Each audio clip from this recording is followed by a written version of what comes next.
तत्सत हरि ओम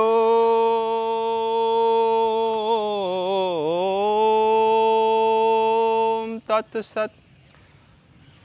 ओम श्री सद्गुरु चरण कमलोभ्यो नमः। श्री सीतारामचंद्राय नमः।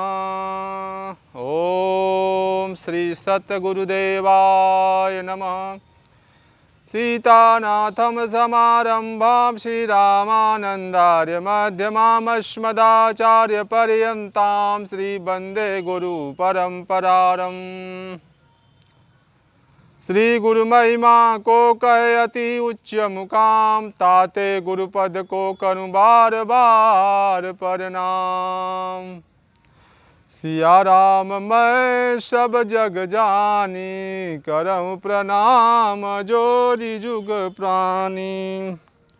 श्री सद्गुरु भगवान के चरणों में कोटि कोटि नमन वंदन स्वीकार हो एवं समस्त संत महापुरुषों के पावन चरणों में कोटि कोटि दंडवत प्रणाम स्वीकार एवं सब संत भक्तों गुरु भाई माता बहनों के चरणों में एक ईश्वर में दंडवत प्रणाम स्वीकार हो। हरिओम तत्सत। विश्व के ऐसे अद्वितीय ब्रह्मलीन संत जिनके समक्ष सतयुग त्रेता द्वापर कलयुग चारों युगों के ऋषि मुनि भगवान के समस्त अवतार ऋषि मुनि हर धर्म के सिद्ध संत मुस्लिम सिद्ध संत 700 स्त्री एवं पुरुष प्रकट होकर अपना दोहा पद चौपाई छंद वार्ती कथा लिखवाए हैं। सद्गुरुदेव भगवान परमहंस स्वामी श्री राम मंगलदास जी महाराज गोकुल भवन वशिष्ठ कुंड से अयोध्या धाम। आप 4 भागों में दिव्य ग्रंथ की रचना की है। इस कलयुग में जीव मात्र लोक कल्याण के लिए इस धराधाम पर आपका अवतार हुआ था। मनुष्य रूप में आप भगवान श्री कृष्ण के सखा द्वापर युग में थे। इस कलयुग में परमहंस सदगुरु परमहंस स्वामी श्री राम मंगलदास महाराज जी के रूप में इस धराधाम पर आपका अवतार हुआ था। आपके आश्रम का नाम है गोकुल भवन वशिष्ठ श्री वशिष्ठ कुंड अयोध्या धाम में आपका सुविख्यात सिद्धपीठ है। सद्गुरुदेव परमहंस श्री बड़े महाराज जी गोकुल भवन आपके द्वारा रचित भक्त भगवान चरितावली ग्रंथ से श्री समर्थ रामदास जी जो उनका चरित्र आज लिखे हैं सद्गुरु भगवान सुनाएंगे। भगवान की कृपा से वार्तिक समर्थ स्वामी रामदास जी महाराज स्वयं प्रकट होकर लिखवाए हैं चरित्र वार्तिक। आज दिन में कमरा में पड़े थे ध्यान हो गया, श्री बड़े महाराज जी कह रहे हैं। तमाम आदमी वहाँ थे, कोई परिचय का ना था। हमसे कहा समर्थ रामदास जी का अवतार गोस्वामी जी के बाद हुआ, श्री गोस्वामी तुलसीदास महाराज जी के बाद हुआ है। उनका कुछ चरित्र सुनाओ। हमने कहा वह आंगन में पाटा पर बैठे थे, पूजन सब विवाह का हो चुका था तो कूदकर छत पर गए, वहाँ से कूदकर नदी किनारे नासिक पर गए। उम्र 12 साल की थी। आकाशवाणी हुई, तुम श्री राम जय जय राम नदी में खड़े होकर 12 वर्ष जपो। जुट गए, छोटी मछली तंग करती थी, पैर से छाती तक मांस थोड़ा खा लेती थी, उनको कुछ तकलीफ न होती थी। कुछ एक बार हल्का आहार करते थे। 12 वर्ष बाद आकाशवाणी हुई, अब तुम 12 वर्ष भिक्षा मांगो। पहले घर पर गए, आवाज दी तो बड़े भाई की पत्नी भिक्षा लेकर आई। समर्थ रामदास जी ने कहा माता के हाथ से लेंगे। माता उनके शोक से अंधी हो गई थी। वह बाँ पकड़कर उनके हाथ पर डलिया में भिक्षा धरकर लाई तो माता कुछ बोल समर्थ जी का समझकर कहा समर्थ है।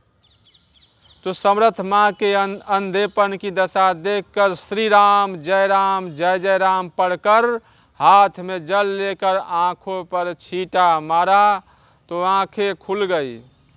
तो माता ने कहा भैया कौन भूत सिद्ध किए हो? तो कहा जो कौशल्या जी की गोद में जशोदा जी की गोद में है वही सिद्ध किए हैं। इतनी बात सुनकर हम जोर से रोने लगे। श्री बड़े महाराज जी ध्यान टूट गया। हरिओम तत्सत। सीताराम सीताराम सीताराम। ध्यान टूट गया, अब इसे पूरा करना है। फिर उठकर अंदर बैठे तो आंसू कुछ थोड़े थोड़े आ रहे थे। श्री राम जानकी जी महाराज जी की जो शिष्या थी, राम जानकी जी ने पूछा काहे आंसू आए हैं। तब उनको हाल बताया, अब कल इसको पूरा करेंगे। फिर माता से भिक्षा लेकर चरण छूकर हमें भगवान की आज्ञा है कि 12 वर्ष भिक्षा मांगो। तो माता ने कहा भगवान की आज्ञा पूरी करना अपना धर्म है, जाओ। बस चल दिए। जहाँ जाते थे वहाँ लोग कहते तुम कुछ काम नहीं करते, भीख मांगते हो। तो धक्का देते, मारते, चोट लगती, गिर पड़ते, गांठी फूट जाती, भिक्षा थोड़ी रखते, बाकी गरीबों को दे देते। एक हंडिया में जो मिलता बनाकर भोग लगाकर एक दफ़ा थोड़ा पा लेते, फिर चल देते। कहीं पर लोग उनको पैजामा पहनाते, उसमें पुराने गिरदान छोड़ देते। वे अंदर दौड़ लगाते तो उनको पंजा पैरों में खून आ जाता। वह कुछ न बोलते, तब पैजामा खोल लेते तो गिरदान निकल जाते। फिर उनकी अल्फी उनको पहनाते, खूब लोग हंसते। 12 वर्ष बहुत तंग किए। फिर आकाशवाणी हुई, अब देश के सुधार के लिए घूमो। तब चल दिए। शिवाजी के यहाँ पहुँचे, शिवाजी शिष्य हो गए। एक लौका का पात्र, अल्फी, लंगोटी, डोरी रखते थे।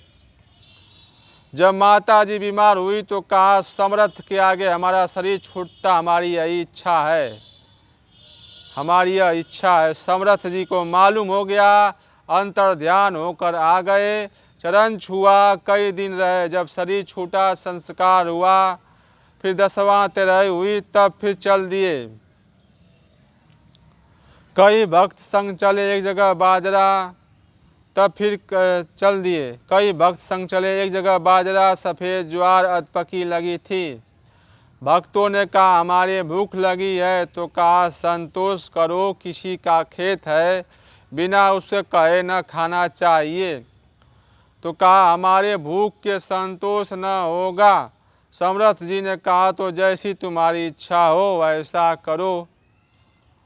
वे लोग खेत में घुस गए। बाली, बाजरा की, सफ़ेद ज्वारी के भुट्टे तोड़ तोड़ मिस मिस कर खाने लगे। समर्थ जी ध्यान में मगन बैठे थे तो खेत वाला आया, देखा सब तोड़ तोड़ कर खा रहे हैं। किसी से कुछ न कहा, समर्थ जी को साटी से पीटने लगा। जब ध्यान टूटा तो कहा तुमने हमारा बड़ा नुकसान करा दिया। बैठे रहे सब तुम्हारे भक्त, खाते रहे, तुम मना नहीं किया।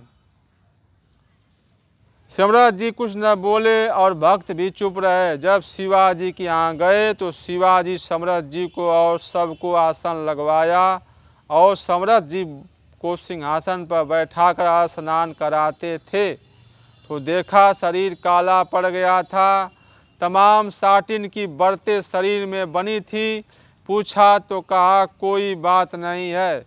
एक भक्त ने बता दिया तो 4 सिपाही पहुँचे, उसे पकड़ लाए। जब वो आया तो डर से कांपने लगा। समर्थ जी ने शिवाजी से कहा उसकी सब जमीन माफ़ कर दी जाए, यही सज़ा ठीक है। उसकी 5000 बीघा जमीन थी, माफ़ कर दी गई। वह खुशी से घर गया। श्री हरिओम तत्सत, हरिओम तत्सत, हरिओम तत्सत, हरिओम। एक दिन शिवाजी के मन में कुछ अभिमान आया, कितनी राज्य हम चलाते हैं अपने शरीर से। तो समर्थ जी ने बुलाया। शिवाजी आए, दंडवती किया, महाराज जी क्या आज्ञा है। तो कहा यह पत्थर तोड़ो। घना मंगाया, बड़े बलवान पहलवान थे। पत्थर मोटा था तो तोड़ा। उसमें एक पक्षी बैठा था पत्थर में, और एक गड्ढा गोल बना था, उसमें पानी भरा था। कहा शिवाजी सो कौन भोजन पानी देता है? शिवाजी ने कहा भगवान देते हैं। तो कहा अब तुम्हें ज्ञान हो गया, पहले अभिमान था कि हम इतनी राज चलाते हैं, भगवान ही सबको देते हैं। जिसकी राज में प्रजा को दुख न हो उसकी गति होती है। गोस्वामी जी ने कहा है चौपाई, जासु राज प्रिय प्रजा दुखारी, सो नृप अवश्य नरक अधिकारी। फिर राज काज करने का सब ढंग बताया। तब शिवाजी उसी रीति से सब काम करने लगे। तब सम्राट जी ने कहा अब अब भारत के जितने मंदिर हैं वहाँ जाकर देखकर सुधार करेंगे। पुजारी लोग कैसे पूजा करते हैं, कैसे भोग लगाते हैं, कैसे शयन कराते हैं, यह कहकर चल दिए।